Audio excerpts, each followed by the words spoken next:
Yes. Sats are over, Hayden. Year 6 teachers, we are ready for a wind down. Oh my God. Winding down time. Term 6, baby. Let's go. We can wind down all the way to those 7 transition days we have for all of the kids who are going to 7 schools. Oh, and those reports we've got to do. Don't forget to proofread mine, by the way. Oh, I've not done that yet, but I can definitely do that whilst I'm winding down and planning the sports day we've got to get done this Oh, term. yeah. And on sports day, you can think about the lever ceremony we've got to do for the year 6s. Yeah, you've done that, right? You've done that whilst you've been winding down, yeah? Yeah, of course. Yeah, it's like totally ready to like be planned. But just remember, we have got that writing moderation coming up, okay? So around then, whilst we're winding down, we can do that writing moderation. That's a good point because we need that data to go along with our SATs results data and send that all out to the parents. It's okay, because it's fine, because we'll see the parents. We'll see the parents on 4 separate nights when we're doing the production that we've been working on for the next 2 weeks. Oh my God, classic. Like I'm so winding down right now. Oh, have you remembered that we've got to do all of those afternoon subjects that we missed when we were preparing for SATs? We've got to get them in as well. That's fine. Don't worry about that, because when we're winding down Yeah. delivering those, we're also going to take all of our kids to the hall for a 3-hour photo shoot for their end of year photos. Oh, that's nice. Well, at least we can plan the school trip whilst you're doing that. I guess so, because we do have a residential coming up, don't we? All week of us winding down, looking after 100 kids. Finish up with that. We'll wind down. Hayden, if that isn't winding down, all of that stuff, then I don't know what is. I know, mate. Should we go to the pub? Yeah, let's go to the pub. Oh, sorry, I can't. I've got to do literally everything I just said.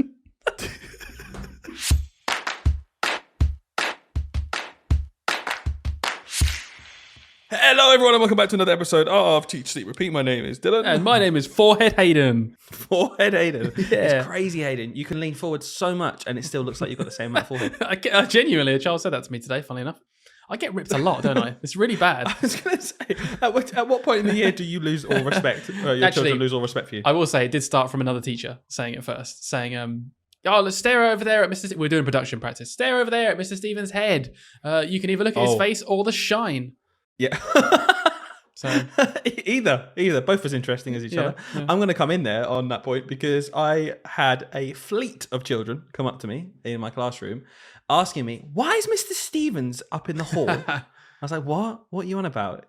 He's on the climbing frame. I was like, what? Oh, this image of you just scaling the climbing frame for some reason. Like, I don't know what was going on. Walked into the hall, 3 pictures of you, your display picture off WhatsApp, plastered across the climbing apparatus when hundreds of children trying to have their lunch. What on earth is that about? I mean, long story short, the kids were all looking down. They were doing that classic thing where they're a bit nervous. They were looking down and saying their lines kind of towards the floor, and to try and encourage them to kind of look above the audience and look right back and cast their voices in that direction. One of the other teachers just went and printed some like mugshots of me and just stuck them all along the back wall so they could look at it. It made them laugh, and then it kind of worked. They did look at it. So 2 things. Number 1, thanks for giving context to the viewers as to what on earth you're talking about. That was good. And second of all, wouldn't that put them off looking, having your face up? Ooh, well, that's what you'd think, but actually, I'm the coolest teacher in school. Good so. banter. For anyone who did put 2 and 2 together, Hayden is in year 6 currently doing the production. So it's not the children. We don't make the children do lines as they're eating their lunch. Don't think that of us. But the year 6s are practicing for their production, which we will get into, as I'm sure you can see from the title of this episode. But Hayden, in general, how was your week? Well, you'll be pleased to know I've got a story involving birds. I know you have, and I couldn't believe it when I came to your house. Go on. Yeah, so Dylan came around the other day and he started laughing way more than he should have because he realised that once again I've got another bird-related story, which is just a thing now. We need a jingle for this. And wait, I got it. Oh, ready? Go on. Yeah, go on. Okay, you just got to imagine that it's just starting. Yeah. It's like a slow wisp. It's like a whisper in the wind. His name is Hayden, and he loves birds. If you come to listen to him, it comes the birds. And all the birds are here with Hayden. And this week, what will the story be? Is it about a bee? No, it's about a bird.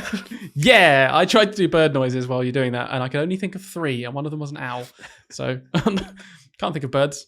I used to do a really good seagull impression, which leads me to this story. At what point did this podcast go horribly wrong? Downhill? What was that? I think when we started probably is when it started going downhill. Why are you listening? Yeah. Oh, you've done that thing again. Anyway, you look. So yeah, it's my mum's birthday. In fact, it technically is my mum's birthday today. If you're listening to this on Friday when we release the podcast, happy birthday, mum!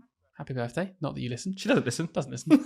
Doesn't listen. My mum, she's honestly still trying to work out how to use her Nokia phone. She's definitely not listening to this podcast. My mum listens. Does Just she? saying. Oh, hello, Dylan's mum. Yeah. I hope he gets Oh, yeah. you a glass duck and a glass seagull for your birthday as well, which is what my mum got. No, Hayden. I've seen this. One of them was not a seagull, right? It was a seagull. No, it wasn't. Yeah, it was. A seagull. The first one was a duck, which made me laugh because my mum went shopping with Lauren, and I said to Lauren, I was like, look, it's her birthday next week. If she wants something, she gets something. It's her birthday present because I never know what to get. And she did. It was perfect. And she wanted a glass duck and a glass seagull. Okay, I've seen these. We're going to put it on the screen if you're watching the podcast right now. There we go. And we will post it on our socials for anyone who doesn't watch. It's my noises It is again. the most... it looks like it's been made by a 4-year-old. I'm going to say that. No. My mother would never have something like that in her house. It's very classy. No. A 5-year-old. How dare you? But yeah, also, when you were around my house, I know we also had a great tournament, didn't we, Dylan? Dylan likes to play a bit of table tennis around my house. Got a table tennis table. One of those guys. He likes to. Dylan's really sweet. He's really sweet because here we go. He likes to make up little tournaments. So he goes, right, this is for Wimbledon. This is for Wimbledon. And we'll play first to 3 for Wimbledon, right? And then he'll lose. Because he loses all of them. He'll lose. And then he'll be like, okay, let's play the French Open now. And then we'll play to 3. We'll play 3 games again. We'll play that. And then he's like, right, I've got a charity cup, 1 game in the middle. This is what he does. Very competitive, very, very competitive man. Has to make it a proper competition. That comes from my youth. We used to, me and my sisters, they're all younger than me, right? I've got 3 younger sisters. And so I was just like, cool. I could either accept the fact that they're not into their sports as much. They all did dancing and stuff. Or I could force them to play my competitions that I made up in the garden. I went for the route of forcing them to play my competitions that I made up in the garden. Yep. And I remember I would set up obstacle courses and stuff. Everything was to win. Nothing was ever to lose. And also that kind of carried on like through my group of friends at school. We used to go and play mini golf in the summer. And we'd play weekly. And it would be, this is the Australian Open. It's the Australian Open. This is the US Open. Yeah. This is the Masters now. This is the Masters. Yeah. We go through all the golf and the tennis. Like there'd be 16 cups so that I could eventually win. Like, oh yeah. We stop when it gets to 8-7. 8-7 is where we stop. Yeah, that's definitely the end of it. I could have literally imagined you being exactly like that based on what you're like now. But speaking of sport, what have you been up to this week? You've been footballing, haven't you, today or something? Yeah, it made me think because, Hayden, you'll be pleased to know, and so will the listeners, there's one more social media app you can find us on now. Oh. Threads. Anyone who's got Threads. And even better news, because Threads is directly linked to Instagram, it's got the same handle. Ah, that's a shame. You've ruined our little... Yeah, I like ribbing you for making a new handle for every single social media platform. No. So on Threads, if anyone's on Threads, you can find us on Threads at Teach, Sleep, Repeat podcast because it's the same as Instagram. And it just got me thinking because we play football every Tuesday. And that's a routine. We play 5-a-side football. And I just thought to myself, if I didn't have that routine in the midweek of every Tuesday, no matter what, I know I've got football. It's almost like work. I've got to go to work in the morning, whether I like to or not. I've got football on Tuesdays. It's something that happens. Without that routine, I think I would just slip into this kind of work mode from the start of the week to the end of the week. And I think I asked on Threads, teachers, what do you do in the evenings? Like, is it just work, and then you can switch off at the end of the week and have the weekend? Or do you try and force yourself to do stuff? And I don't know about you, Hayden. How do you find yourself in the week? Because I don't think this is even a teaching thing. I think anyone working a full-time job will find themselves just absolutely knackered on the evening and kind of just wishing away their week for the weekend when they can finally do something. Yeah, a lot of the time. I mean, because obviously I live with my partner's a teacher as well, as is yours. I think we definitely fall into that rut easily of just like, completely exhausted, completely knackered. Cooking dinner is the ultimate chore most of the time. I quite like cooking, but I absolutely hate cooking in the week, like in a work week. Sorry. I like cooking, but I hate cooking at all times. For the weekend, I just want to do something else. So I hate cooking then as well, but I love cooking. It's so true. I quite often don't cook at the weekend. So I just hate cooking, apparently. I think I like cooking, but clearly I don't. But no, yeah, just you like the idea of cooking. Yeah, I like the idea. I'll get the odd time where you enjoy it, but most of the time it's just a chore, and then you're just knackered. I know right now the washing up's downstairs. I didn't do it. I left it on the side. That's tomorrow evening B's job. But yeah, I think I definitely fall into that stereotype of doing sweet nothing. Well, I asked it on Threads, and in general, a lot of it was kind of reading, those low stakes things that you can just do in bed. But one person summed it up for me, and it was just like, I work late and I just need an hour in the evening just to sit and do nothing, just to sit down and decompress and just get ready for the next day. And there's nothing wrong with that. I just think that it's so easy just to fall into that rut. And then if you happen to have a busy weekend, full of stuff you just have to do, like appointments or whatever it is, you can go like 2 weeks of not really having downtime or like you time. And I just find that, sport in particular for me is that big driver of forcing me to go out, not only to exercise, but to socialize. And not only those two things, but whilst I'm playing football, I'm not thinking about anything. It's almost like mindfulness for me. Mindfulness for other people might be coloring or sitting around. I'm just thinking about football. Like the whole world could just disappear for an hour. So, I don't know. It just made me think. Very grateful. I've played football with you a few times, and you do you get into it big time. Like you seriously get into the game, which I think is really cool. I think it's important that you have that time, and you stink terribly afterwards as well. Which I learned today. You smell really, really, really bad after playing football. I got in Dylan's car today because on his way back from football, I said, "Come on, let's." But you didn't play. I didn't play today. No, I haven't played in years. But I said, "Come on, let's go to Tesco," because I like any 6-year-old, I wanted some magic stars for the evening. Get some magic stars, and I was like, "We can talk about the podcast as well. Let's just go and have a little drive." And got in the car. Just the worst smell I've ever smelled, honestly. And I teach year 6. Which reminds me, I've been teaching RSE this week, which is relationships and sex education, which we do through most of Key Stage 2, and it gets more extreme as you go up the years. And we were talking about puberty and how you tend to smell worse as you get older, and you would have been the perfect example. I should have brought you in. Damn. Next year. Listen. Just because with your little video game pals on Destiny going to Mars to defeat the wicked witch of the dark side of Mars and get your XP up to level 427. Just because that doesn't induce a sweat on.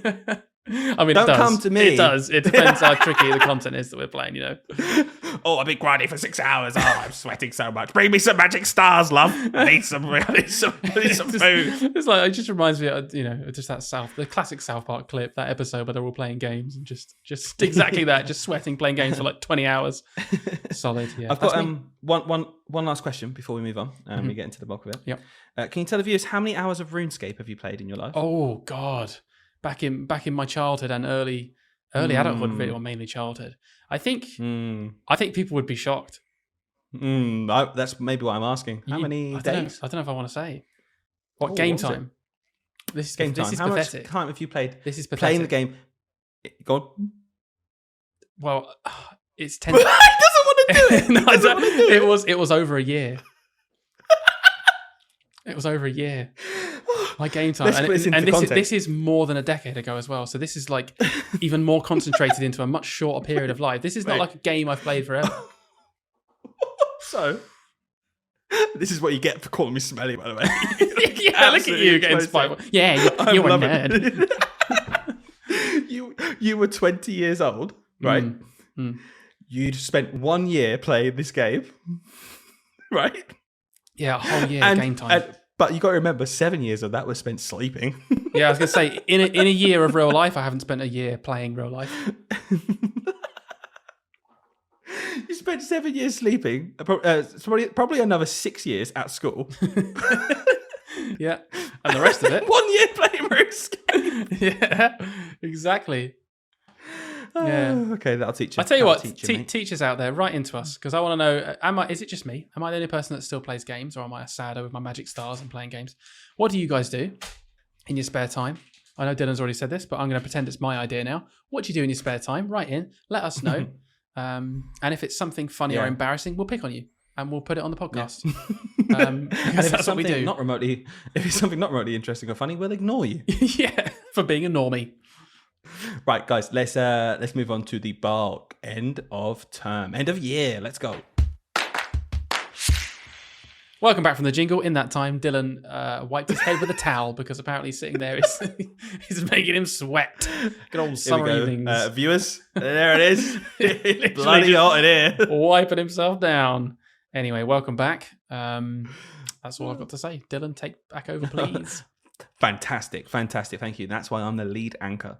Anyway, we referenced it in our skit, didn't we, Hayden? It's that idea of it's the end of the year and lots of mixed emotions. We're going to go through all of the different parts at the end of the year and discuss them in detail. But the number one thing I see online, and to be honest with you, actually, funnily enough, I see more people explaining why it's not true than I do people actually thinking it is true. But it's still the meme, which is that in primary school, last term, you've done the SATs in term 5, term 6.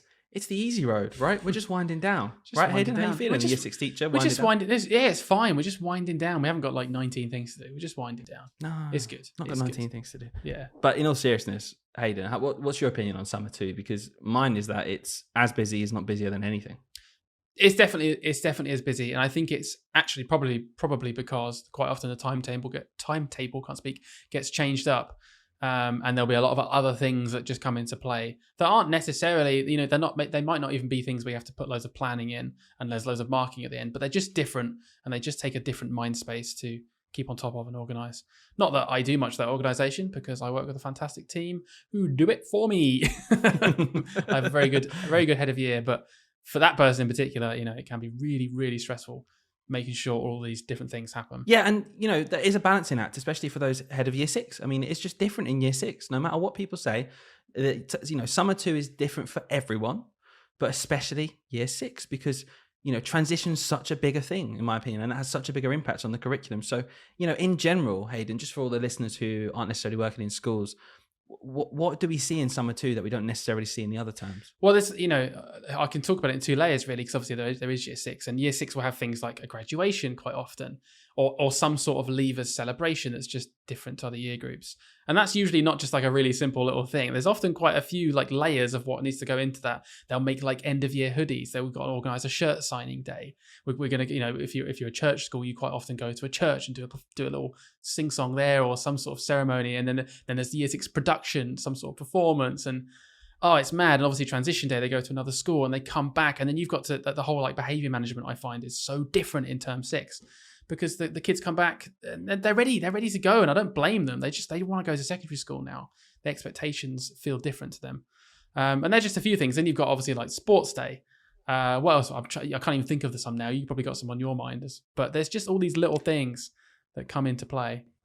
Well, like from our point of view, it's just little things like there always seems to be something popping up, coming up to say, oh, we got this, by the way. Case in point this week, and it's absolutely lovely, and I'm not against it at all, but we're going to watch the year 6 performance before the year 6s do that with their parents in the evening. It's like a run through with the whole school. Yeah. One of my favourite parts of the year, because I often know the children in year 6, having taught them previously, and this idea of, oh, it's amazing seeing them on stage and doing what they do.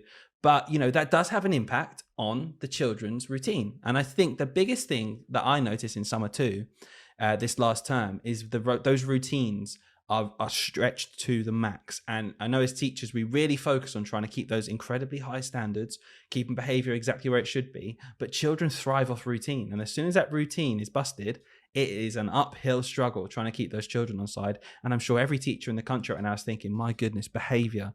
No matter how good your kids are, no matter how amazing they are, my kids are lovely. I'm very lucky with my class. They are really lovely children. But, and no one will mind me saying, their behavior is dipping right now. Of course it is. It's hot. It's stuffy. We've got a performance. We haven't got English as normal. We're going to do an afternoon lesson in the morning for whatever reason because we've got the summer fair coming up.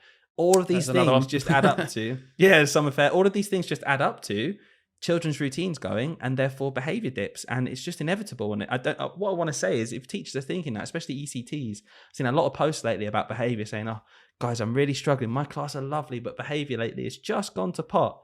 It's so normal, and from your point of view, Hayden, of year 6, I imagine it's just exaggerated. Yeah, big time. I'm just trying to think of more stuff while you were talking there. We even have things like the secondary schools come in.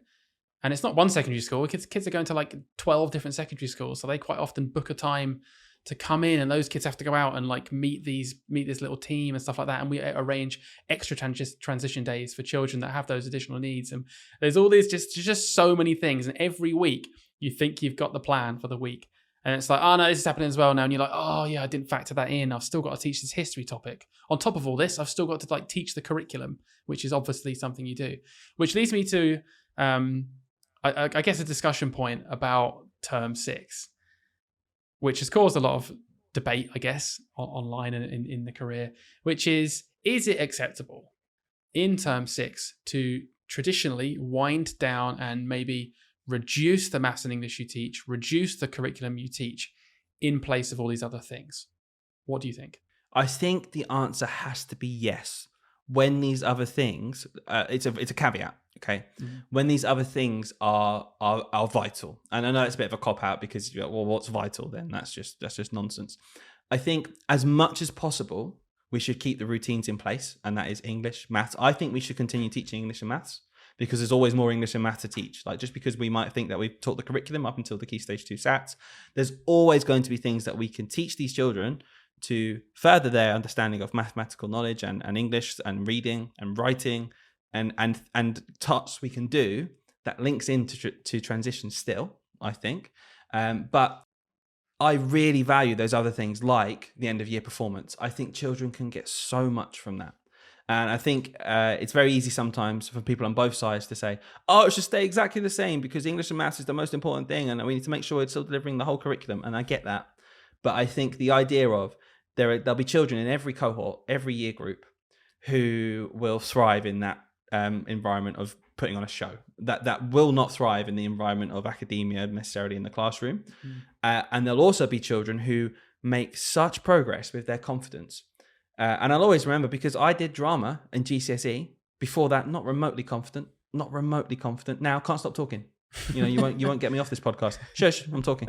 Yeah, you won't get me off this one. I'm joking. But that was really big for me. And I think that in general, there's so much to get out of it. And I think really good transition, like we spoke with Emily last week, was amazing chat as a transition teacher.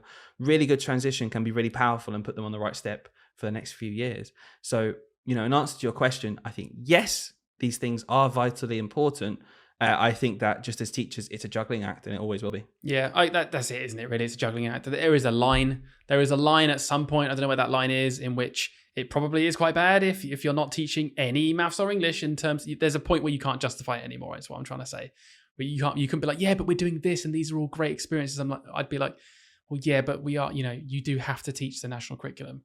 You can't just not teach it at all in term 6. And I'm worried that the year 6 culture across. I've worked in a few schools and I've talked to a lot of teachers in other schools in year 6.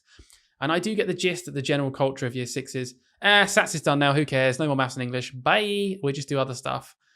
And I don't know if I like that. I do get that from experience, like you do tend to teach the national curriculum in just a slightly shorter time frame because for some reason we have the SATs more than a term before the end of year 6. And it's a stupid system really.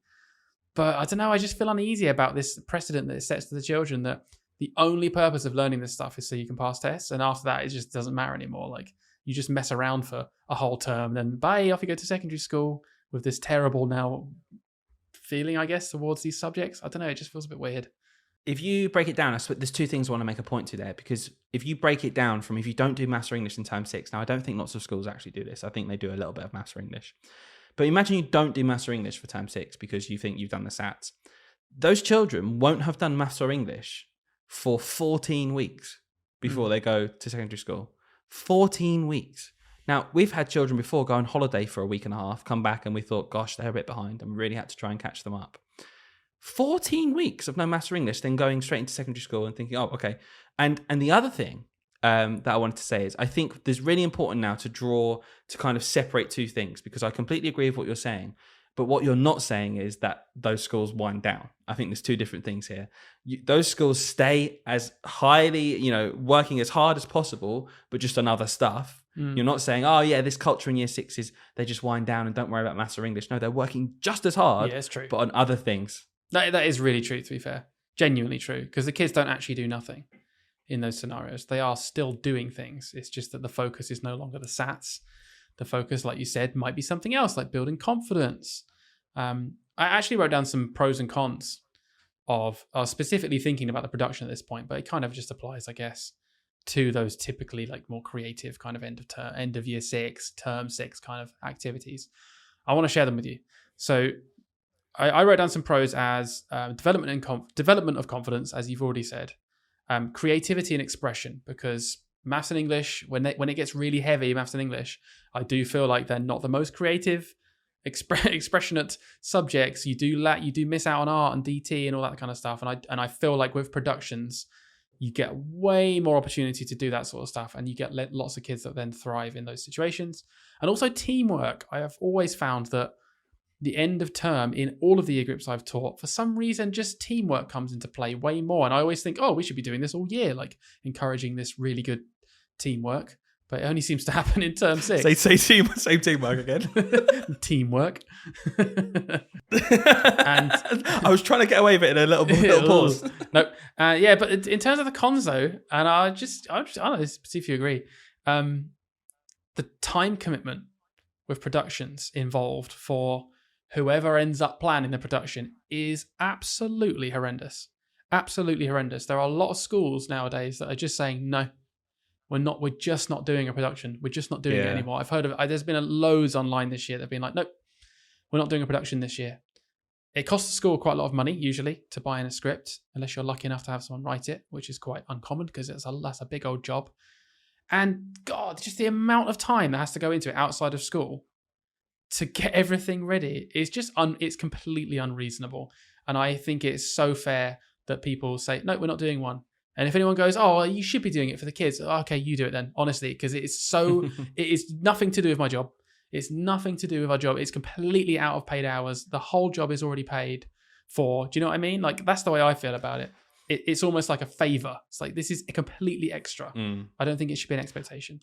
I really worry about these types of things in this profession because I think we are at the crunch point now of no one wanting to do them. And they're so enriching. Like, I would be a bit gutted, honestly, as a parent, if I had a child in year 6 and the school turned around and said, we're not doing a production, because it's such an ingrained thing in our culture that when you finish year 6, you go and watch your child do a production. It's like a send off. It's just a thing that's done. The biggest problem I find is that you've got to remember the context of the current situation in terms of the strikes and the funding in school and the decade of squeeze. Okay. I think 15 years ago, 20 years ago, it was a very well paid job in terms of your lifestyle that you could have from being a teacher. And the idea of volunteering to do things would have been much more kind of appealing, I think, because you think, well, I'm very comfortable. Financially, absolutely fine. I feel like I'm paid really well for this job. I love the idea of giving to my kids. And, I'm willing to go the extra mile because we're the type of people as teachers who want to put on these things for the children because we like them and we want to see them develop. And I really worry, and I wonder what you think about this, that, I've seen things online about the Duke of Edinburgh Award and people asking, oh, do I get paid for this? Because it's a huge amount of time. It's a volunteered role. You do it the weekend, you go camping, and people are saying, do I get paid for this? Because those same people the week before had 2 days striking because they're fed up of not being paid enough. They lost 200 quid. And then they're thinking, wait, why am I going on this Duke of Edinburgh trip for the weekend for nothing? And I think that's what's being squeezed now, right away now. The attitude, and especially me, I used to be the first one to say I'll come to a football tournament at the weekend. I'll come to cross country at the weekend. And I just don't now. And you know what? I'd like to, but I just have that little twinkling of just resentment of just like, yeah, but I feel like I'm taken as a mug for what I get paid for this job anyway. So I'm sorry, guys. I'm going to go and do something else in that time. I'm going to go and tutor for an hour and actually make some more money. So, it's not a nice situation to be in. I wish it was different, but I completely get people who are saying, no, I'm going to put my foot down. Sorry. No, I'm just putting my foot down. I'm just putting my foot down.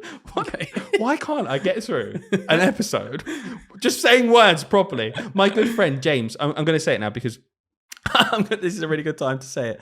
Had a barbecue at the weekend, and obviously you name dropped James. James is one of my very good friends. He listens to the podcast every week, and he was saying, I kind of wish you said the name of my company. So need financial planning if you want any mortgage advice. I do need financial planning. What's the name of his company? Need financial planning. Yes. I do. You do? Oh, that's the name of his company. Yes. So James was very pleased, and then my friend Liam, who was hosting the barbecue, was on the barbecue, and he was like, "Yeah, you've said about 3 of my stories or anecdotes without mentioning me once." And I was like, "Liam, I'm going to tell this story on the podcast. There you go, mate. I've done it. There you go, Liam. Thanks for listening, pal. And next time, don't be such a sore loser. If you provide Hayden with a mortgage, then maybe you'll get another name drop. But until then, wow." Well, it's a shame we're going to cut that whole segment because it was so boring. But we're going to move on now. They'll have to get a mention another time. I think we're done hearing our rants about the production. Should we talk about something else? Yeah, I was thinking of talking about the production a bit more. Okay, so I've got a few more cons, and I actually have. So unequal opportunities for all is another con. Oh, that's of a mine. good point. That's a point. And especially in larger schools, because really, if you're at like a 3-form or 4-form entry school, that means you have 3 or 4 classes in the year group. Is there really a show out there where like 100 children can have a meaningful role? Probably not. The most I've ever seen is like 30 kids that have like a main role, and after that, it's just you can't make a story, a show with that many main characters. So what happens is tons of kids spend 5 weeks when you're like preparing for this show, basically sat on a bench, occasionally joining in with a song or doing like a choral thing. And it's horrendously boring for them. So that's a massive con that really puts me off of doing shows like that, productions. And like I said, not everyone enjoys that. And my last point, we've kind of talked about it, was what happens to the other subjects. But I think we've sort of covered that in our term 6 discussion anyway, really. But it's still a valid point. Another staple of end of year is transition day. And we did talk about that last week with Emily. And we had it this week. We met our new classes for next year. It's always so exciting. And, every single year, that excitement doesn't go for me. And I really do look forward to meeting the kids for the first time, because when they're sat in the classroom, beaming, they're always smiling, they're always excited. There might be a few tears, but you can get over that very quickly.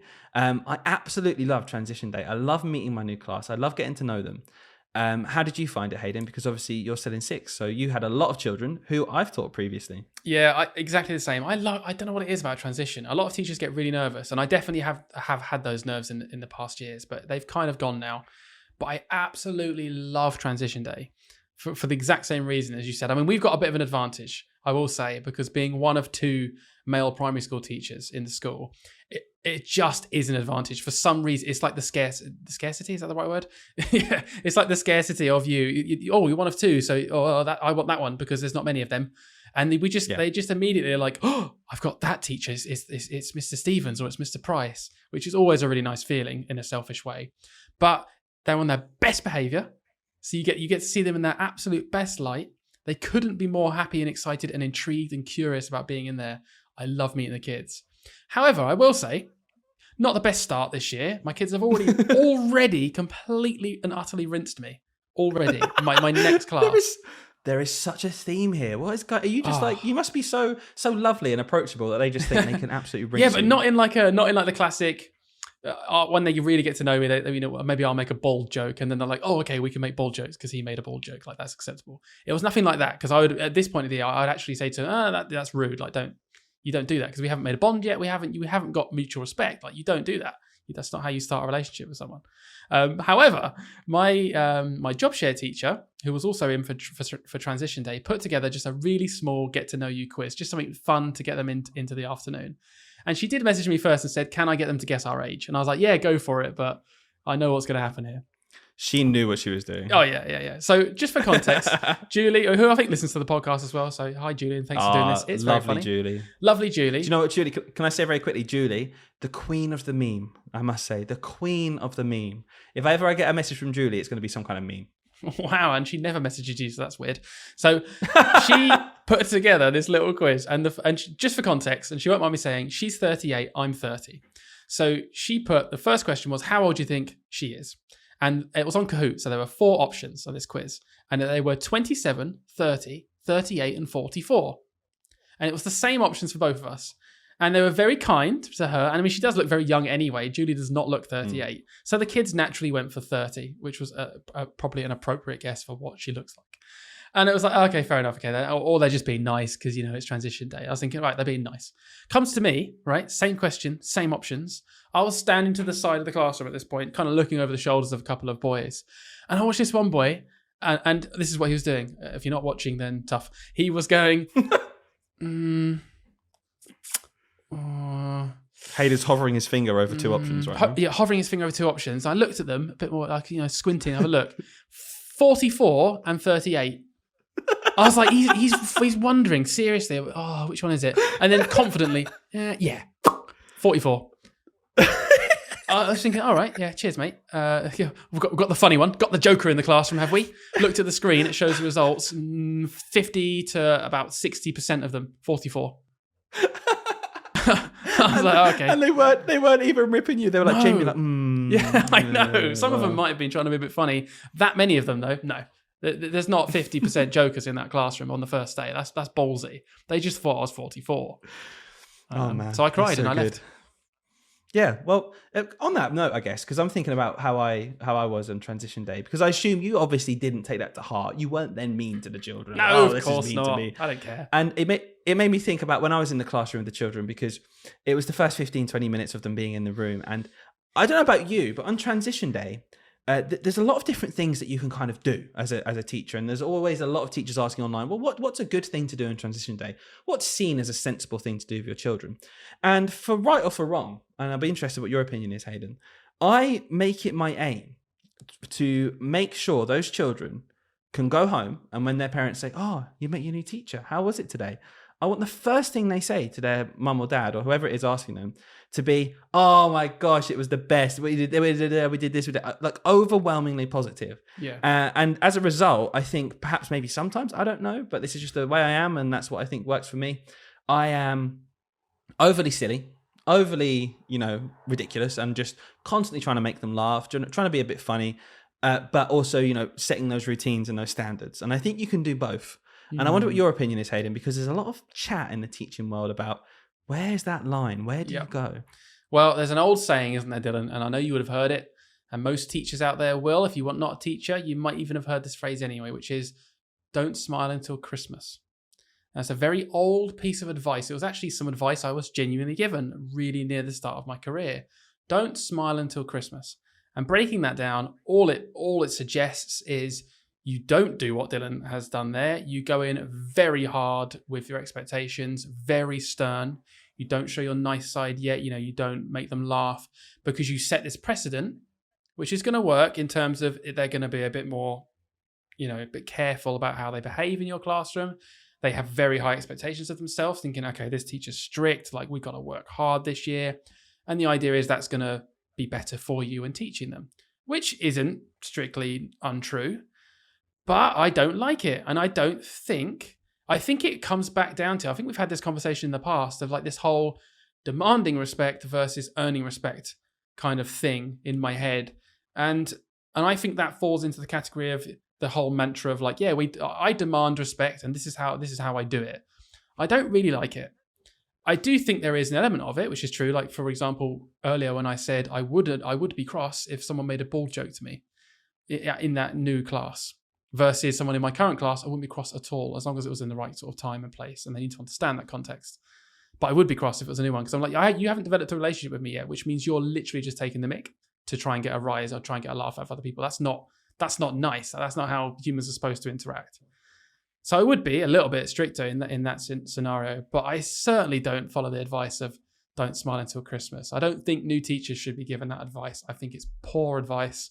That is not going to allow you to develop a meaningful, real relationship with the kids. I think they'll see right through it and just think it's an act and not respect you for it. Yeah, a lot of people as well who I speak to who aren't teachers necessarily, and I thought the same myself when they were saying this. When you think back to your teachers at school, I feel like I can really easily tell those who were genuine and lovely and nice and kind and enjoyed teaching, apart from the ones who I think were putting on a bit of an act, being honestly just a bit mean. And I felt like those teachers didn't want to be in the room almost, and almost like it was a chore for them to do their job. And I very clearly, remember just thinking, why are you in you don't like children. You don't seem to like me or any of us here. Yeah. What on earth are you doing? And clearly they were following that advice of just, be really strict. You're there to get results out of them, which is true. But I think for my style, that involves building really good bonds with the children, making them enjoy being in school, but also maintaining those really, really strong standards, those really high standards. And I don't think it's either or. I think you can have those really, really rigid barriers, but still try and get on with your class and try and enjoy their company. Because guess what? you're going to be spending hundreds of hours with them. Why do you want a dynamic where you're kind of controlling it in terms of, no, you're way below me where I am, and it's because I say that's true and you're going to do this right now. It just makes me feel uncomfortable. I don't know. It's definitely something I've developed though, and it's taken me a long time, probably longer than the average teacher, I reckon, for me to develop that actual line. I think when I started my career for the first couple of years, I was way too friendly, like way too friendly and pally with the kids. And I remember being observed and someone's feet, and I got really uptight about it, as I always do. I'm a very defensive person. I hate it about myself, but I just am quite defensive. And some of their feedback, and it was in my NQT year, my first year of teaching, was, we like this and this and this. You shouldn't let that child spoke to you in this way. That child spoke to you in this way, and that was not good. And in my head, I was like, I remember exactly what the person said, and what this boy said, and he was just like making a joke. He shouted out. It was me teaching. I just kind of responded to it as a bit of banter, like you would, like a friend, like you interrupt me, I'd respond to it in that way. But the people watching it, the teachers watching it didn't like it. And I remember being like, well, you just don't have the right mantra. That's just difference of opinions. You just don't know what you're doing. I'm developing a nice relationship with that kid, and you clearly just don't do that. But looking back, they were absolutely 100% right. That kid crossed the line and ended up disturbing everyone's learning. But I took it, I valued way more, I don't want that kid not to like me. I don't want that kid not to like me, so I'm not going to tell them off. I'm just going to be like, well, yeah, and then like return the banter and then carry on and hope they don't shout out again, which obviously they did. Of course they did. And then all of the children start shouting out and generally being disrespectful. So there has to be a line, but it took me a long time to develop that line. But I like to think I didn't go too far and stop having any kind of fun, stop earning their respect by being nice and being silly and having jokes and stuff like that with them. I don't know about you. Did you feel like you had the same sort of journey of that? I don't know what it was like really for you. Yeah, very much so. I think I'm not trying to dig you out at all, because you've said this a million times, but I think you definitely were someone who you really did like, the idea of being liked and being that teacher who's like, oh yeah, and so do I. Like, don't get me wrong, I love that. But I was very conscious of trying to keep those standards consistent. That's what I focused on, I think, for the first few years of my career, was I was a bit inconsistent with those standards. And I kind of had them there, but like you, I'd kind of let it slip at times. And then it was really unfair of me when I then decided those standards came back in the next day. And I realized that was really weak practice from me, because I would accept it at points where I felt like in the mood to have a bit of a joke. But then I wouldn't accept it at other points where I thought, oh gosh, no, I really want to get this done. And that wasn't a consistent message for the children. And I think me trying to call them out for doing something which for the last 2 days I for some reason just thought was acceptable, really kind of ruined that expectation dynamic of the behavior. Now, I think getting children to like you isn't the hardest thing in the world, is it, realistically? You've just got to be a bit silly, talk about what they want to talk about, and they'll enjoy it. And there's a little bit in there of the children like you because, I can shout out to Mr. Price. And that's not acceptable, like you said. Yeah. And if I had to give any kind of advice to teachers who are new, is to do not budge from the expectations that you set. Now, you can set what expectations you like. There's always usually a bare minimum. For us, it's do not talk when someone else is talking. Do not shout out. Do not get out of your seat. They're like what I can distill it down to. Don't just get up out of your seat for no reason. And I think being really, really, really strong and setting those on transition day is really important. But there's absolutely no reason why I, on transition day, for example, just walked around the room and I did like 5 minutes of just getting the children's names wrong on purpose. And it was absolutely the only reason was to make them laugh. Yeah.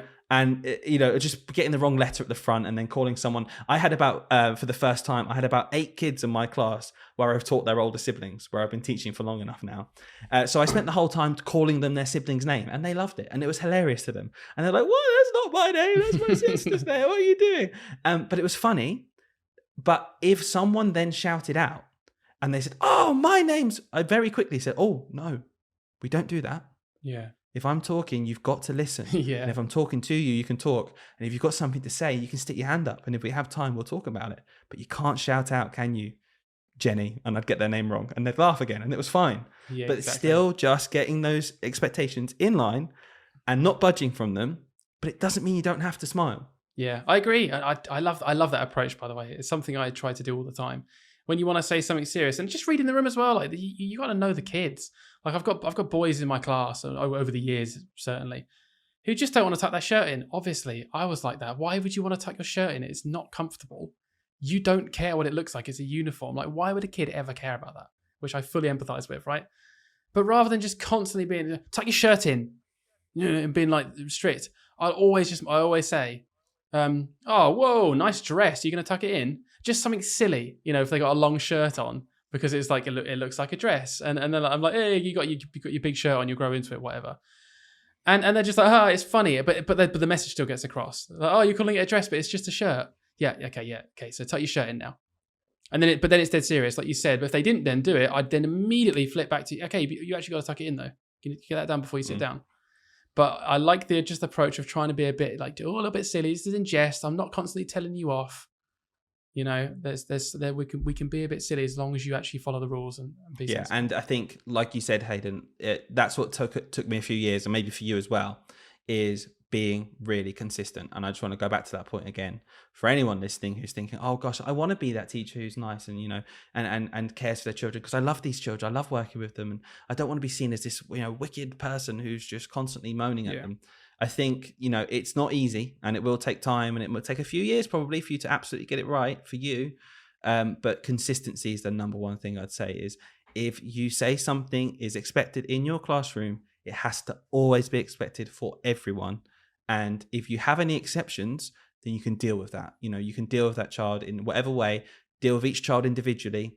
It doesn't have to be this draconian rule, but it has to be consistent and fair. And you have to, in my opinion, I've said this a lot of times in this podcast, I don't think children are beneath explanation. No. I think we can explain to them exactly why we expect that. Yeah. And I think that reasoning helps in the long run. Funnily enough, that leads perfectly onto what I was just thinking as you were talking then, which is I've casually developed this really strong meta approach to teaching. I do it all the time now, where it's like I just stop for a second and I explain precisely what I'm thinking to them and why I'm doing something and what's going to happen if this happens, or whatever route we go down. And I just find it works a lot of the time. I just feel like, I'm actually going to stop for a second, because what's happening right now is this table keep talking over me, and if that keeps happening, my mood is going to go down, and all of this fun we're having is just going to stop. We're not going to do this anymore, because I'm not prepared to teach you and have a bit of a laugh with you if you don't have any respect for me at the front. So I can quite easily slip back into, let's just work silently and do this and do whatever. Or you can have a bit of respect, don't talk when I'm talking, and we can carry on having fun. And like you said, then I'll go straight back into a joke, because I've got my point across now, and then I'll say something silly again. But they understand it. And then if they were silly again, like you said, you have to stick to expectations. If they then completely ignore that advice and yeah, okay, whatever, and then carried on doing it, but oh, no, I've told you once, I'm not saying it again. So we're going to stop now. So everyone stop, close your book, do whatever you're doing. You just go back into, and you have to stick to it, even if you're not really cross. I'm not really cross in that moment. I don't really care. But it's part of the act. And I'm trying to teach these children, I'm trying to teach them how to socialize, how to be in a room full of 30 people and have respect for the person that's speaking or the people around them. Like, we have to teach these kids these things. They don't just know them. Some kids will pick it up, but most people don't just know how to do that. You have to show them and teach them. And when you say you don't care, I'm going to clarify it for you, because I know you do care. You do care that the children learn to do that. I assume you mean you don't personally take offense at this. That's all I mean. Yeah. I think I felt a lot of the time at school that there were just a few teachers who had just personal vendetta and really took it personally. And I just, that's up to them, fine, whatever. But I just think from my point of view, these are children who I'm trying to teach how to behave as well as what to learn. And that's part of the job. Would you get annoyed if a child really sat there and didn't know how to do short multiplication after you taught it to them? No, you wouldn't. You'd help them doing it. Yeah. So if a child is consistently still not following the class rules, I see it as the teacher's job to help them get to the point where they can follow the class rules properly. Deciding to get angry over that, I'm not saying I never get angry, because I'm a human being. It can get frustrating when it seems something as simple as don't shout out. But some children struggle with that. And I always have the mantra of trying to treat that as a learning opportunity, just like if they don't get fractions. Something I always say to my new maths class, actually, every year, right at the start, because I'm very aware that just children have a lot of maths anxiety in this country, and I like to try and make them enjoy the subject. Something I'll always say to them, and I think it works, is I'll say, right, everyone stop. if like my rules for my classroom, if you are listening and taking part in this lesson and you don't understand something, I will never, ever, ever, ever get cross at you for asking for help or not having any clue of what you're doing and therefore not producing the same amount as everyone else if I feel like you've just given it a go and you've listened. If the exact same end scenario happens and it's because you've consistently been messing around in the lesson, you've been told 4 times to stop doing something, you haven't listened, I'm going to get really cross at you. That's it. There's the 2 scenarios. Like you both ended up with the same finished piece of work. This person, I'm going to go and sit down with. I'm going to be really nice to them. I'm going to help them. This person, you're going to come back at lunchtime. You're going to do it, and I'm going to make sure you're doing it. You're going to waste your time because you've been rude. And it's like, and I just like to distinguish that with the kids because sometimes they just need to understand that even though the outcome is the same, you know, as in like their work, my response might be different. Yeah, they've both done 4 questions, they say. Yeah, exactly that. Because you get that kid that goes, "What? You're not keeping them in? Why have they only done 3? I've literally done more work."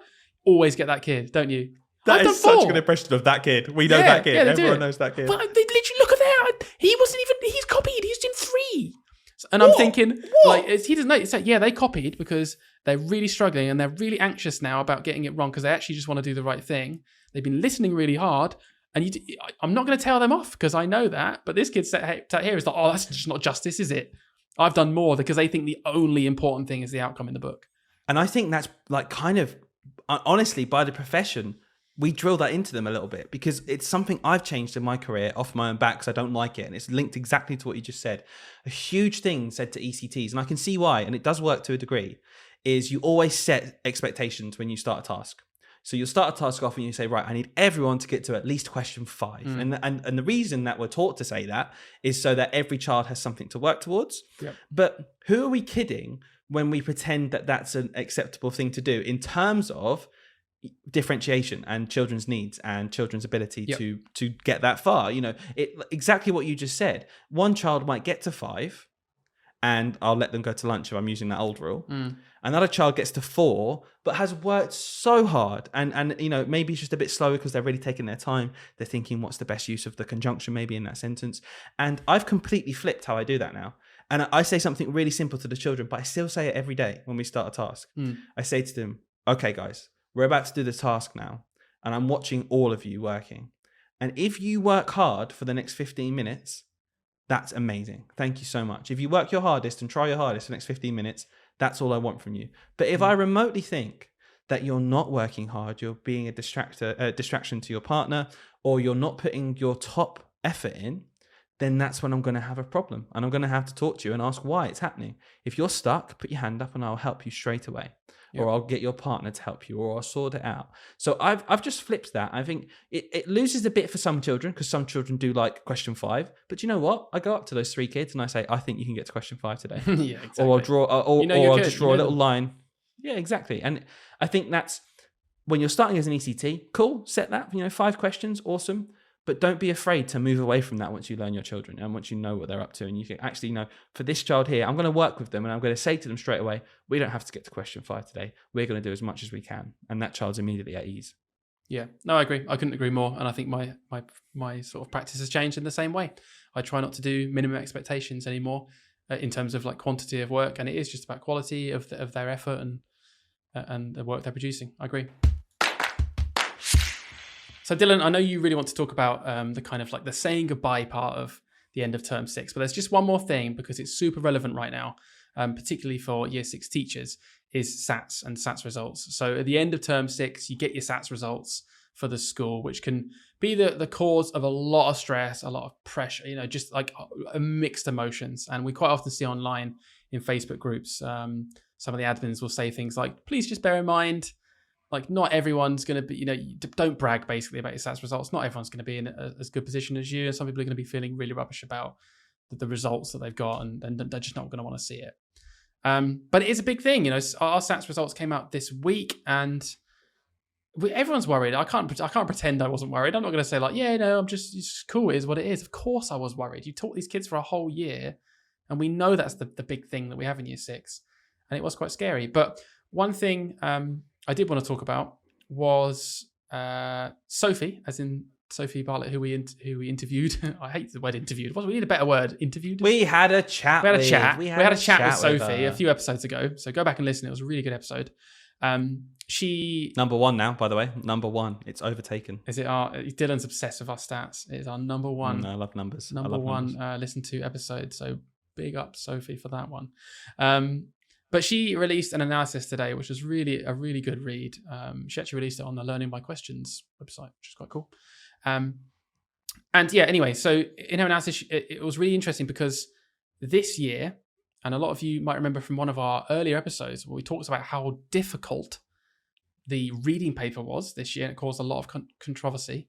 But the pass marks for each of the papers went down quite a bit. 5 marks in reading, Dylan. So it's out of 50. So for the pass mark to drop by 5 marks, that's quite a chunk. Yeah, what did it go from and to for everyone who's so not in 2022, the reading pass mark was 29 out of 50. And this year it's gone down by 5, so it was 24 out of 50. Not the lowest ever. The lowest ever was 21 out of 50 back in 2016. Was that 2016? Yeah, a bit of an anomaly. Famously tricky one. Yeah.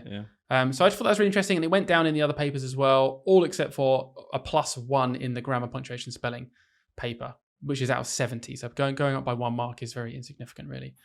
But the thing I thought was so interesting in her article, and so interesting that I wanted to share it in this, and I know you'd be fascinated as well, is in maths, Sophie has worked out that because it's a Key Stage 2 test, which means technically there is content from year 3, 4, 5, and 6 in there. It's not just a year 6 paper, which is a very common misconception. You could have passed the maths test without ever going into year 6 if you were like 100% secure on the year 3, 4, and 5 content. Wow. I thought that was that's interesting. crazy. That is crazy. And do you know what that leads me to think straight away? Is all this pressure on year 6 teachers as if it's like their test, you know what I mean? As if it's their thing. And they play a huge role in it, don't get me wrong. But it really is a test of the entire Key Stage. And to suggest otherwise and to kind of, almost get really irate with your year 6 staff as SLT if it's not something you like seeing at the end. I think it's just ridiculous, isn't it? And it's properly toxic not to look at the macro level of, well, you know what? This is a whole school thing. And you're the leader of the whole school. So maybe a bit of introspection at that point. Yeah, I agree. Another really just a fun fact, and I like this one because I think it leads into a conversation about the game of SATs, right? Is you also could have passed the maths papers only having ever been taught the unit on fractions, decimals, and percentages across Key Stage 2. Goodness. So for context of those non-teachers out there, maths is split up into like 8, 9, 10-ish strands. Things like place value, the 4 operations, so adding, subtracting. Then you've got a whole big strand on fractions, decimals, and percentages, which is arguably the biggest strand there because there's a lot of learning objectives around that. But if you had only been taught and were a master of the fractions, decimals, and percentages objectives in Key Stage 2, there were enough marks in the papers that you could have come out as expected, passing the maths papers despite having zero knowledge in any other strand of maths. And I just thought that was really interesting because my first thought on that was you could just imagine someone playing the game there being like, cool, I reckon I can teach every kid in our school all of the fractions, decimals, and percentages objectives over 4 years. We'll get 100% pass rate on the SATs. None of them will know anything else about maths, but we've played the game and we've got the best data in the county.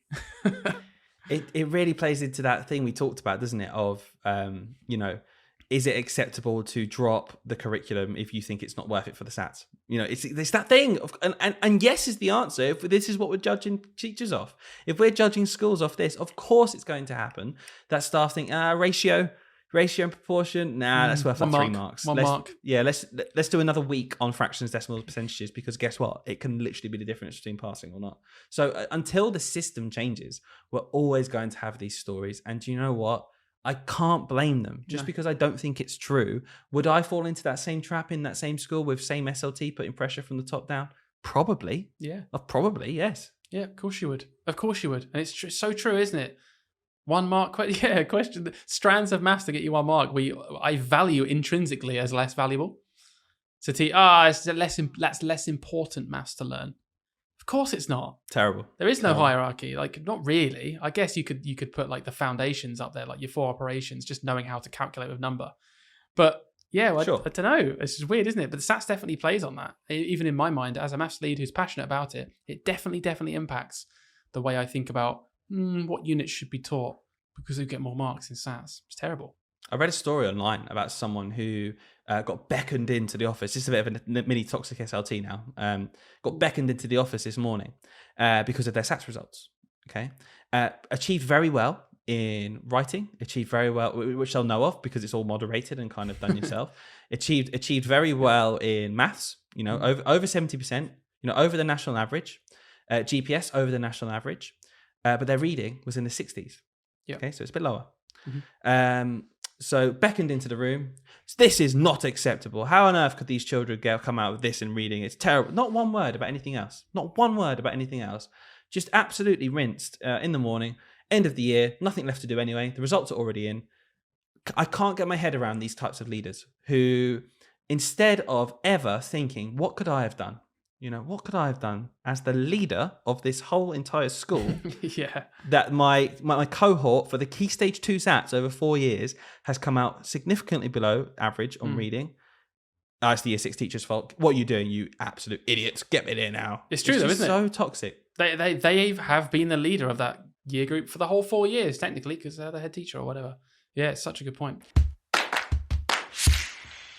We could stop there, Hayden, but I thought, why not make this into another extremely long podcast? So I'm having a really good chat, though. I'm really enjoying this. Hope everyone at home is as well. I'm not. Last thing I wanted to talk about, okay, leave. Honestly, leave. I'll do a monologue. I might as well do a monologue, honestly. Last thing I thought we could talk about is, again, I see a lot of ECTs talking about this all the time. I saw one today on Threads, by the way. You want to follow us on Threads? Please do. And it was an ECT basically saying that they got a message from a parent today saying how the parent's gutted that they're not going to be teaching their child next year.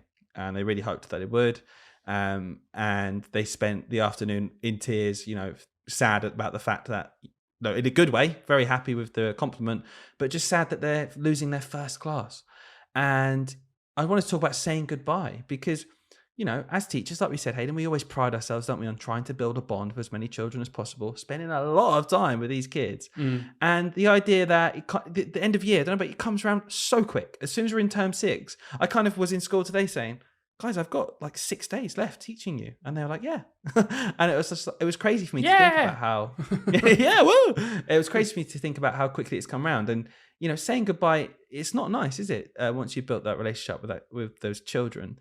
But this ECT was basically saying, does it get easier? And although I still don't like saying goodbye to my class and I love teaching them, I think it does get easier. What's your experience with that? Oh, big time. It definitely gets easier. My first class still have like such a place in my heart. And for no reason, like realistically, there's no reason for it other than they were my first class. Oh, they're listening and they're gutted now. They're gutted. Yeah, no, I mean, they were great. They were the best class ever, as every class is when I tell them at the end of the year. But realistically, I've had lots of lovely classes over the years. Like, you know, but because it was my first class, I did develop a special bond with them because I was learning as well so much stuff.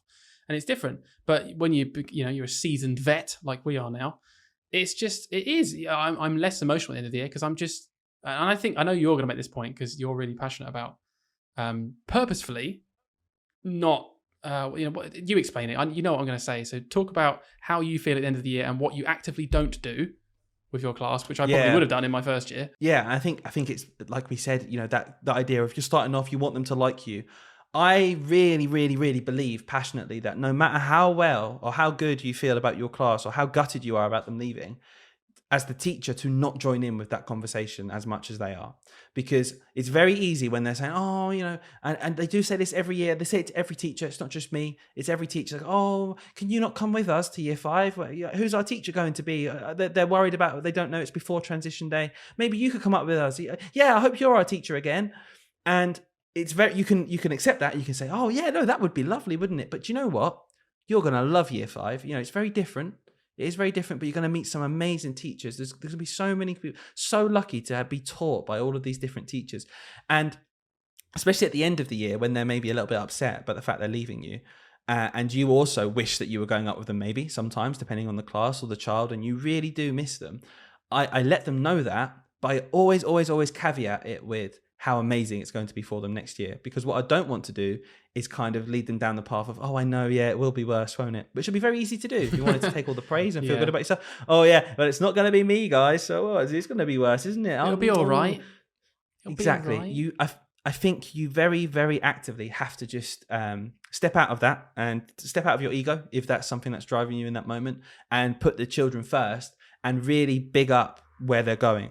And next year as well, I always do this with the kids. Maybe they'll come and see me. They're in year 5. My question is always, how good's year 5? What are you up to? What you're doing? Whereas I think at the start of my career, a number of times I'd say to them, you're missing year 4. You're missing me. You're missing being in my class. Such a thing. What's the point in asking that question? No, other than trying to trigger them in some way. Always now frame it as, what have you done this week? How what are you looking forward to now in year 5? Oh, isn't that cool? You're getting on with your teachers. Isn't that amazing? Year 6 is like a heightened version of that, because obviously they literally leave the school, and as you can imagine, they're even more anxious and nervous about leaving. And I do find that when I'm taught year 6, the kids are a lot more like clingy to in those last couple of days of being like, oh yeah, I do wish I was staying here though. Can I stay with you? You're my favorite teacher. I want to do this and that. And they do all of those things where they're like, latching onto you. And I've done exactly the same thing as you now. I always just go ultra positive about secondary school, and I'll just say, guys, I've loved having you this year, but you are going to have such a good time next year. There's so many things that I can't provide to you in primary school that you're going to get now in secondary school. It's going to be epic. You're going to meet new people. You're going to love it. And I always do that, exactly what you said there, rather than, oh, well, I'm still here if you want to, you just if you want to come back and, you can be in my class again, that would be funny, wouldn't it? Like making that joke. Whereas, funny enough, I will make that joke to them when I see them a year later and they're completely settled into their school. I'll be like, oh, do you want to come back and be my TA? I'll say stuff like that. But in that moment, you've just got to show them, it's hard. It's tough love, isn't it? It's tough love. You've just got to be like, off you go. Like you've got to be confident with this. You can't be thinking that I can be a crutch for you, because I'm literally not going to be here in a few weeks' time for you. So you've got to be ready. Definitely. And as I say to the ECT, it does get easier. It really does. It doesn't mean you care any less, but it just means you know what to do and what's best for the children, for sure. Linked in with saying goodbye, I've got a bit of a story here, Hayden, and it's this. It is a really touchy subject, and I know that when we were discussing what to talk about today, because believe it or not, guys, we do actually kind of plan these podcasts. I know it sounds like ramblings of madmen, but we do actually plan these podcasts. And when I mentioned this to you, you seemed a bit, unsure whether to kind of dive into that subject, and I just want to address it right now because it's about gifts at the end of the year as teachers, and I just wanted to unpick, Hayden. Maybe you could explain why it is a bit of a touchy subject for teachers to even talk about. I think you have to be a bit careful, because at the end of the day, gifts are gifts. And I think teachers, I don't think they mean to be, but I have seen a lot of posts over the years on Facebook and things of people judging gifts in certain ways. And I'm sort of like, should probably be careful though, because someone has spent money on that, regardless of whether you like it or not, or think it's tacky, or you think they haven't put much thought into it. They've still done the thing. Like, you probably shouldn't be slagging it off and saying, oh, well, they've only got me this, they've only got me that and that. I've got 10 of these. I don't know. So when you said it, I was thinking, oh, okay, we need to be careful though, because I don't want to actually make anyone feel like we're unappreciative, which we're not, of course. No, not at all. And I think we've seen some people do that, but that's not at all what we're like, obviously. And I think in terms of gifts, there's kind of two things to think about: is receiving gifts, right? So receiving gifts from children is, when I was younger, again, I always go back to my EQT days now because it's changed a lot. My first few years of teaching, I absolutely was that teacher who got all my gifts at the end of the year. I would, purposefully, this seems so cringe now, line them up on the table, bottles at the back, chocolates at the front, little plushie over there, a little bit of this, a little bit of that, getting that really good Instagram pose, take a picture and post it online. And that cringes me out now. And again, lots of my friends do it. So they're listening to this podcast and you they're like, cringe they're him talking out. about me. Yeah. Oh, they're talking about me. They're talking about me. Yes, I am. But no, I get it, because it's lovely, isn't it? It is lovely. Yeah. The fact that you've got these gifts from the children who you've made this really special bond with, you're showing it online. People show, we barely post online personally, so maybe it's just that we don't kind of get anymore. But the point being, there's always going to be those children who children are never in control of buying gifts for you. Never in control of buying gifts. It's always a parent. And there's going to be different situations where some children don't get you a gift, some children do. And it's just this idea of kind of glamorizing gifts. I think as teachers, again, it's our job to not do that. We can be really thankful, accept them, but I really do struggle now, or I'm very reluctant to kind of go over the top publicly and say, oh, look at this, what this person got me is amazing. I think I'll do that directly to the child or directly to the parent. I really appreciate it, but I do cringe. I don't know about you. Yeah, I definitely do. I don't do it anymore. I used to do that. I used to do that because I still get Facebook memories come up from like 7 years ago. It was showing me this picture of like all this beer and chocolate and stuff that I got from one year. Yeah, I just don't like it anymore. I think it's a bit strange. And like you said, I'll just speak directly to the children and parents who are willing to do that. And even in my class, like I just don't make a thing of it whatsoever. I don't make a thing of it. I don't want to make any child feel bad that they haven't got me a gift, as if that's the expectation. That is not the expectation whatsoever. And when children say, "Oh, what do you want? What can I get you?" I always just give this most simple response, which is either, "Oh, you don't have to get me anything. I'd be more than happy if you just seen you on the last day," or I'll say, "Oh, make me a nice card. I'd really like a nice card. Like write me a little message because I'll keep that, and just something sentimental that doesn't cost anything. I'll say that. And then if they want to go above and beyond, then great, because I'd love a gin." But if they don't, I don't want to make them feel bad. Which leads me on very quickly. Because I'd love a gin or a this or a that. yeah. Let's send this out. But one thing I've noticed quite funny, having flitted between lower school and upper school quite a lot in my career, I've noticed a bit of a trend. Like in year 6, where the kids are a bit older, I quite often get them come up to me and be like, "Yeah, you're right, Miss Stevens. Yeah, Mum says, do you like gin or beer?" Like really just straight to the cutthroat, to the point, right? And in year 4, when I've been in year 4, I've had kids come up to me and say stuff like, "Miss Stevens, I've got you this," and they're really excited. And it's a poster I made for your bedroom, and it's of me and you, and we're firefighting on Mars. And it's just like some just crazy painting of like nonsense. And it's just the difference between even just a couple of years when the kids are like, "Yeah, I got you. Mum says you want that." I was like, yeah, okay, cool. But I'm not being ungrateful or anything, but I prefer those gifts. I prefer them. Don't get me wrong. I'm going to drink that gin or that beer and I'm very grateful, but there's just something wholesome about, you've taught me all year and I wanted to draw you this thing because that's my thing to you. And it's just lovely. And I've actually been thinking about the gifts I've got over the years. And again, it's always very, treading lightly of, what being grateful or not, but I've come up with some of my favorite gifts. Okay. And the theme here though, is that, always teachers get wine, beer, chocolates. These are like the unique gifts that I've got, which aren't, particularly expensive, but just my top 3 that I thought about instantly. Honorable mention, I got a t-shirt, I posted it on our Instagram, and it was a drawing that a child had done that their mum then got printed onto a t-shirt. I remember and it was that. Like, yeah, it was Mr. awesome. Price and just a little message on it. And that was so lovely because it came with the picture as well. And I've still got the picture on the paper. Yeah. And I wear the shirt around the house. It's lovely. But here are my 3 that I put together. Number 1, a bottle of strawberry Ribena. I got a bottle of strawberry Ribena from one child, probably my first or second year of teaching, because in February of that year, he came in at break time and saw me drinking a bottle of Ribena. Oh. We did not mention it one more time that entire year. Just said, "Oh, you like Ribena?" I was like, "Yep." End of the year, he'd wrapped up a bottle of strawberry Ribena, which is what I was drinking, and said, "Oh, you like that?" And I was just like, "Oh my God," my insides like, the fact you just off the cuff saw that once and remembered it, and then would have had to say to your parent or someone at home, "Mr. Price, he likes strawberry Ribena." I was like, "Oh my God," it was just so sweet.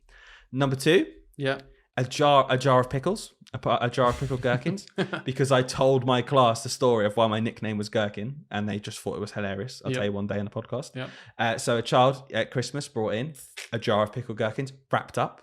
Another child, by the way, honorable mention, got me some socks with burgers on them, and I was like, "Burgers?" I was like, "That's cool," and they were like, "Yeah, because gherkins are in burgers," and I was like, "Oh my God, it's even more cool."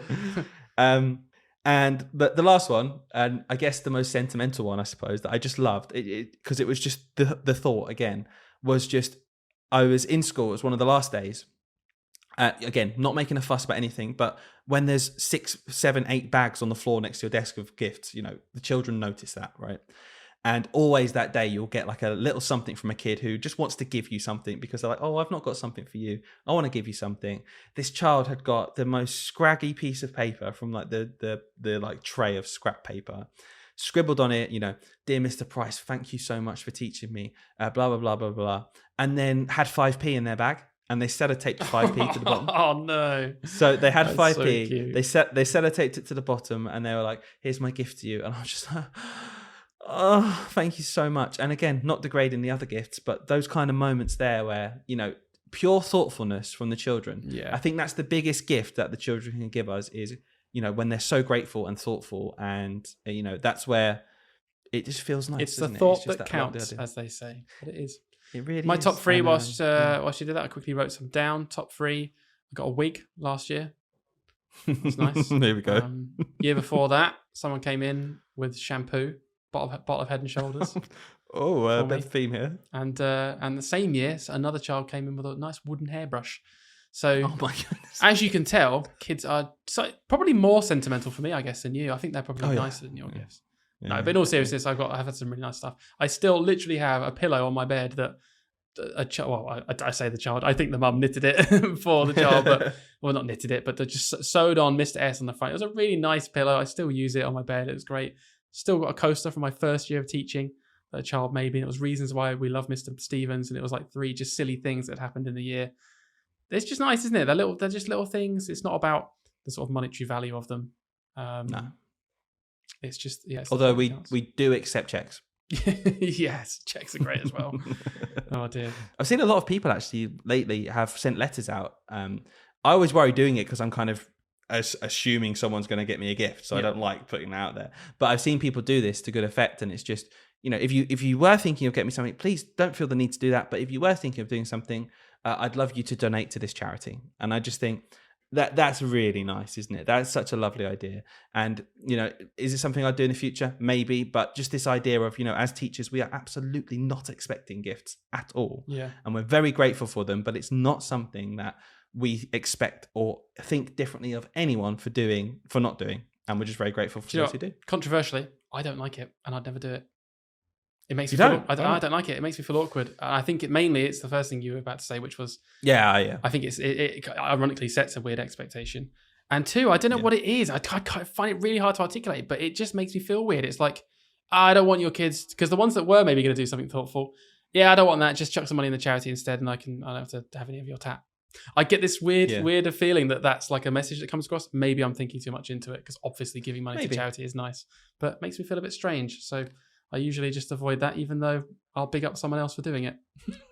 No, I get that. I mean, I completely agree, because that's the awkwardness I feel. Just like, putting it out there that I know you're thinking of getting me something. It's like, oh God, no. Might not have been. You know. Yeah.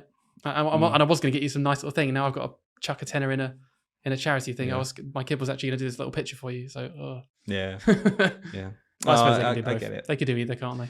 Sorry, we get it, Hayden. You hate charity. That's fine. If the charity is not me, I'm not interested. And with that, I think, what a terror. Please don't clip that out of the podcast and put that bit on there. If the charity's not me, not interested. Oh, guess who's in charge of the clips? Oh. Do you remember when we started this episode and we were like, it's going to be a shorter one today? That's nice, isn't it? We've planned a bit of a shorter one. Long. Yeah. Long. Sorry, guys. Long. Hope you enjoyed it, though. Bye.